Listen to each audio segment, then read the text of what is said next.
Hello friends, happy Friday. I hope that you have had a really lovely week. Today I'm sharing a recipe with you, and that is for maple granola. It's simple to make, just uses some basic pantry staples, and it is delicious. We're going to need some rolled oats, some plain flour and coconut oil, some vanilla, a sweetener of choice, either honey or maple syrup, some cinnamon, and a little salt. To a large mixing bowl, we're going to add 4 cups of rolled oats, 1/4 cup of plain flour, half a tablespoon or to taste of cinnamon, and half a teaspoon of salt. Don't skip the salt, it enhances all the flavors. We're going to mix this up really well to combine. So in some other recipes that I tried, it's at this point that they add add-ins like seeds or nuts or dried fruit, but I haven't had any luck with that. For some reason, the nuts always burn, the seeds get too crunchy. Today we're making it just with oats, and we can add the add-ins a bit later if we want to. Next, we're going to prepare the liquids. We're going to melt half a cup or thereabouts of coconut oil. Then we're going to add half a cup of maple syrup. I'm just adding it into the jug up to the 1 cup mark. I'm being very precise. Sometimes I just throw things in. Other times with baking, I like to be extra precise, and I guess today was one of those days. Then we're going to add 2 teaspoons of vanilla and give it all a really good stir. Then we're just going to add the wet ingredients to the dry and give it a really good stir. We don't want there to be any dry bits. We don't want any flour left at the bottom of the bowl. Just combine everything really well. Then once it's all combined, we're going to lay it out on a baking sheet with some baking paper so it doesn't stick.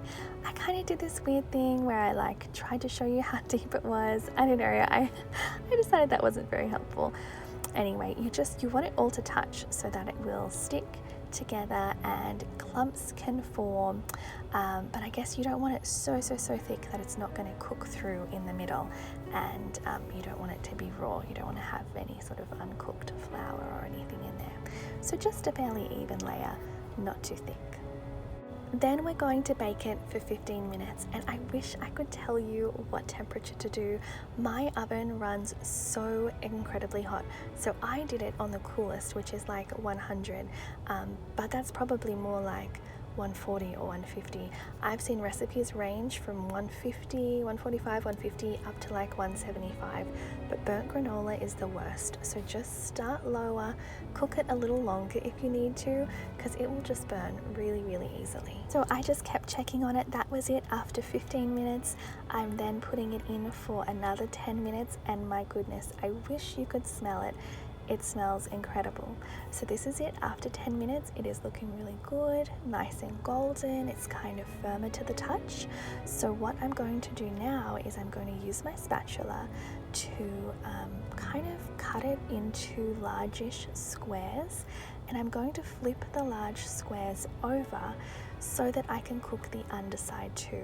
I didn't want to just use my spatula to flip it all over, because when it's cooling is when the really great clumps form. So I wanted to flip it over in bigger sections.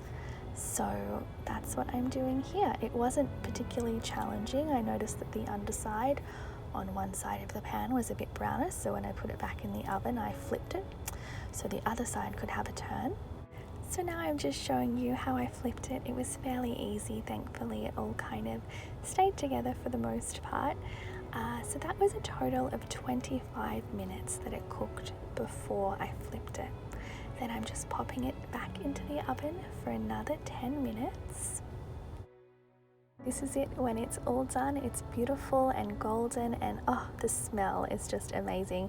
The kids just kept running and asking me, "Mama, please, can I have some now?" Like while it was still baking. Yeah, it just smells so good. So I left it to cool for 30 to 45 minutes. I didn't touch it at all at first, then about half an hour later I just adjusted it slightly just so it could get to some of the underside bits. Then I just prepared my jar. I had bought this new jar. I needed a new container to store our granola in, and this one seemed like a nice one. I just got it from Woolworths. It was on sale this week actually. Yeah, and then it pretty much all fit in really well. I just crumbled it. I kept some big chunks because that's what we love, and there was only really quite a small amount left over, which was gone in maybe like 10 minutes. We just all gobbled it up. It was so delicious. And that's that. Super simple, super delicious, just some simple pantry staples. You notice the slow cooker in the background there. We've actually been making some yogurt today, so I think breakfast tomorrow is going to be delicious. Homemade yogurt, homemade granola. We've got a ripe mango that's ready to be eaten, first of the season. It's been such a strange summer. Like I said, today was freezing and rainy, so the scent of maple and vanilla and cinnamon was so warming and so beautiful, made our home smell beautiful. Well, friends, I hope you enjoy. Let me know if you make it, and I'll speak with you soon.